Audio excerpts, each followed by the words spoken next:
Professor B Krishnappa ಸೇವಾ ಸಮಿತಿ ರಿ ರೋಣ, ದ್ರೋಣಾಪುರ ವಾಲಿಬಾಲ್ ಅಸೋಸಿಯೇಷನ್ ರಿ ರೋಣ, ತಾಲೂಕು ಪಂಚಾಯತ್ ರೋಣ, ಶ್ರೀ ಪವನಸುತ ವಿವಿಧೋದ್ದೇಶಗಳ ಸಂಘ ರಿ ರೋಣ ಇವರ ಸಂಯುಕ್ತ ಆಶ್ರಯದಲ್ಲಿ 2025-26ನೇ ಸಾಲಿನ ರೋಣ ತಾಲೂಕು ಮಟ್ಟದ ದಸರಾ ಕ್ರೀಡಾಕೂಟದ ಉದ್ಘಾಟನೆಯ ಸಮಾರಂಭವನ್ನು ಶಾಸಕ ಜಿಎಸ್ ಪಾಟೀಲ್ ರವರು ನೆರವೇರಿಸಿದರು. ದ್ರೋಣಾಚಾರ್ಯ ತಾಲೂಕು ಕ್ರೀಡಾಂಗಣ ರೋಣದಲ್ಲಿ ಕ್ರೀಡಾ ಜ್ಯೋತಿಯನ್ನ ಗ್ಯಾರಂಟಿ ಸಮಿತಿಯ ಅಧ್ಯಕ್ಷರಾದ ಶ್ರೀ ಮಿಥುನ್ ಜಿ ಪಾಟೀಲ್ ರವರು ಬೆಳಗಿಸಿದ್ರು.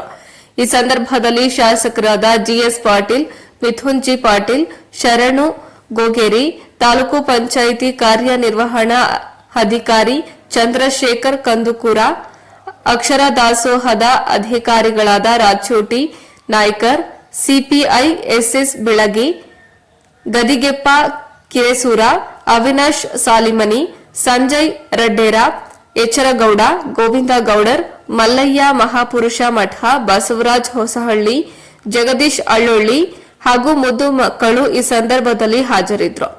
ವರದಿ ರುದ್ರಪ್ಪ ಹೆಬ್ಬಳ್ಳಿ ರೋಣ.